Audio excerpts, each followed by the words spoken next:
आज हम पढ़ते हैं सुमित्रा नंदन पंत द्वारा लिखी चींटी। चींटी को देखा वह सरल विमल काली रेखा, तमके धागे सी जो हिलडुल, चलती लगपत पल पल मिलजुल। वह है पिपील का भांति, देखो ना किस पाती, काम करती वह सतत, कन कन करके चुनती अविरल। गाय चराती, धूप खिलाती, बच्चों की निगरानी करती, लड़ती अज से तनिक न डरती, दल के दल सेना सवारती, घर आंगन जनपद बुहारती। वह देखो चलती रेखा। अब हम पढ़ते हैं बच्चों, इसका संदर्भ जानते हैं। संदर्भ है प्रस्तुत पंक्तियां हिंदी के सुप्रसिद्ध कवि सुमित्रा नंदन पंत द्वारा रचित युगवाणी संग्रह के चींटी शीर्षक कविता से लिया गया है।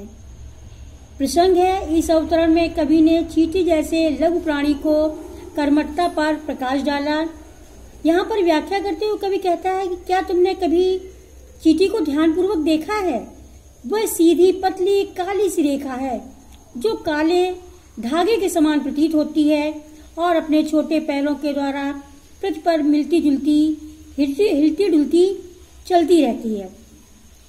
कवि आगे चींटी की कार्य कुशलता का प्रकाश डालते हुए कहते हैं कि वह चींटियां अनुशासन में हमेशा पंक्तिबद्ध होकर चलती हैं। देखो ये चींटियां किस प्रकार से अपने कार्य में निरंतर लगी रहती हैं। ये भी अपने भोजन सामग्री एकत्र करने हेतु कठिन परिश्रम करती हैं। वे एक एक कण को बिना किसी रुकावट के एकत्र करती रहती हैं। भाव है कि चींटियां अपने भोजन का एक एक कण बहुत ही मेहनत से एकत्र कर अपने घर ले जाती हैं। इस कार्य में वे निरंतर संलग्न रहती हैं। चींटियों को भी गाय होती हैं। चींटियां अपनी गायों को चराती हैं और यथासमय उन्हें धूप का सेवन कराती हैं। वह अपने अंडे बच्चों की देखरेख करती हैं। अपनी सुरक्षा हेतु वे अपने शत्रु से भी लड़ जाती हैं। वे सदा निडर रहती हैं। चींटियों के दल बहुत सुंदर सेना के रूप में पंक्तिबद्ध होकर चलते हैं। चींटियां बहुत ही गंदी चीजें भी उठाकर ले जाती हैं और घर आंगन तथा रास्ते को झाड़ पोंछ कर देती हैं। इतने का प्रसंग है। काव्य सौंदर्य है कि भाषा है साहित्यिक हिंदी, रस है शांत, गुण है प्रसाद, अलंकार है अनुप्रास, उपमा तथा पुनरुक्ति। अब आगे है, चींटी है प्राणी सामाजिक, वह श्रमजीवी वह सुनागरिक। देखा चींटी को उसके जी को, भूरे बालों की सी कतरन, छिपा नहीं उसका छोटापन। वह समस्त पृथ्वी पर निर्भय विचरण करती, सम्य तन्मय वह जीवन की चिन्हगी अक्षय। वह भी क्या देती है तिलसी, प्राणों सी निर्मिल झिलमिल सी। दिन भर वह मीलों चलती, अथक कार्य से कभी न डलती। ये अब इसका प्रसंग हम देखते हैं बच्चों। इन पंक्तियों में कवि ने चींटी की सामाजिकता और क्रियाशीलता पर प्रकाश डाला है। पंत जी कहते हैं चींटी एक सामाजिक प्राणी है। जिस प्रकार मनुष्य समाज में रहता है उसके लिए अपने सामाजिक नियमों और कर्तव्यों का पालन करना आवश्यक होता है, उसी प्रकार चींटी का भी अपना एक समाज होता है जिसके नियमों का पालन करना उसके लिए आवश्यक है। चींटी भी मानव की तरह ही एक सामाजिक प्राणी है। वह भी परिश्रमी और अच्छी नागरिक है।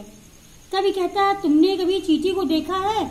उसका शरीर ऐसा प्रतीत होता है मानो भूरे यानी सफेद बालों की तरह कतरन पड़ी हुई हो, पतला धागा सा हो। उसके आकार का छोटापन किसी से छिपा नहीं है। वह छोटी होते हुए पूरी पृथ्वी पर भ्रमण और निडरता के साथ घूमती रहती है। वह अपने कार्य में पूरी तरह से लगन पूर्वक लगी रहती है। वह क्रियाशीलता में प्रतिमूर्ति है। वह जीवन की अक्षय चिंगारी के समान है। चींटी का शरीर तिल के समान अत्यधिक छोटा है। वह प्राणों की चमक और झिलमिलाहट के समान है। वह इतनी अधिक परिश्रमी है कि दिन भर में पैदल ही मीलों तक की यात्रा कर लेती है। परिश्रम से नहीं घबराती और थके बिना निरंतर अपने काम में लगी रहती है।